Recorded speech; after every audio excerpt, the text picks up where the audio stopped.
Ketika manusia memilih kafir, itu haknya. Maka Allah berikan kebebasan sepenuhnya kepada manusia yang memilih kafir untuk menjalani kehidupan ini semau dia, semau hawa nafsu dia. Allah berikan kebebasan sepenuhnya. Silakan baca di dalam Al-Quran atau di dalam hadis Rasulullah SAW. Tidak akan pernah kita temukan satu ayat, satu hadis di mana Allah mengatur kehidupan orang kafir. Orang kafir diberi kebebasan sepenuhnya, mau berbuat apapun di dunia ini. Tinggal dia harus menanggung resiko pilihannya itu di akhirat nanti. Tapi kepada mereka yang memilih beriman, hilang sudah kebebasan ini sepenuhnya. Karena seorang mukmin, dia dituntut untuk Islam. Akar katanya adalah aslama, berserah diri. Yang beriman kepada Allah, dia harus menyerahkan dirinya sepenuhnya kepada Allah. Sepenuhnya dia siap untuk diatur hidupnya oleh Allah Subhanahu wa Ta'ala. Tanpa lagi dia mempergunakan akalnya untuk bertanya, mengapa Allah wajibkan saya berbuat ini, kenapa Allah haramkan saya melakukan ini.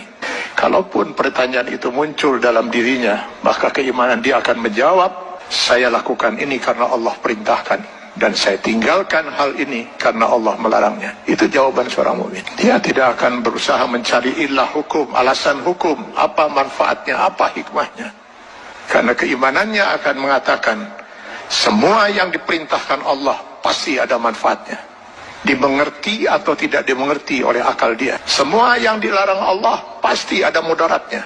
14 abad umat Islam tidak pernah mengerti bahwa dalam daging babi itu terdapat cacing pita. Cacing pita baru ditemukan di akhir abad 18 Masehi. Apakah umat Islam selama 14 abad itu makan daging babi? Tidak. Setiap yang dilarang oleh Allah pasti ditinggalkan oleh seorang mukmin. Maka seorang mukmin harusnya siap untuk mengislamkan dirinya secara penuh, secara utuh, secara kafah. Maka kepada orang yang memilih beriman itu Allah menyeru, ya ayyuhallazina amanu dukhulu fis-silmi kafah. Kalau memang kalian memilih beriman, masuklah ke dalam Islam itu secara kafah, secara utuh. Mengislamkan diri kita setiap detik, baik dalam hubungan hablum minallah maupun hablum minan nas. Itulah sebabnya Allah menurunkan 6.666 ayat Al-Quran, yang sebagian dari ayat Al-Quran ini dijelaskan oleh kurang lebih 5.000 hadis Rasulullah SAW. Kenapa harus Allah turunkan ribuan ayat Al-Quran dan ribuan hadis ini? Karena yang mau diatur hidup seorang mukmin itu bukan hanya sekedar sholat, saum, zakat, haji saja. Seluruh kehidupan dia per detik, Pak. Mulai dari masuk WC, keluar WC, sampai mengatur kehidupan bermasyarakat, bernegara. Ini kalau dia mau milih beriman. Kalau tidak mau diatur hidupnya, jangan milih beriman, milih kafir. Pada orang-orang yang berfaham sekularisme, liberalisme, yang ingin memisahkan agama dari kehidupan, saya sering mengatakan, kenapa repot-repot harus menolak sebagian aturan Allah? Pilih kafir, Anda bebas sebebas-bebasnya. Kalau memilih beriman, sudah hilang kebebasan itu. Dan pilihannya hanya satu di antara dua. Memilih kafir atau memilih beriman. Memilih beriman konsekuensinya kita sudah harus Islam.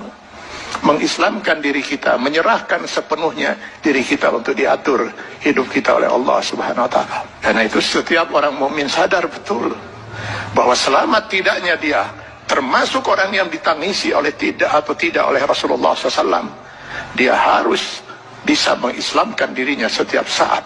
Karena yang nanti akan dimintai pertanggungjawaban di yaumil akhir bukan hanya sebatas sholat, zakat, saum, haji saja, tapi seluruh kehidupan dia per detik. Mudah-mudahan ini bisa menjadi bahan muhasabah bagi kita semua. Kita islamkan diri kita secara kafah dalam batas kemampuan yang mampu kita lakukan. Karena Allah tidak akan menuntut kita di luar kemampuan kita. Semoga kita bukan termasuk orang yang ditangisi oleh Rasulullah SAW.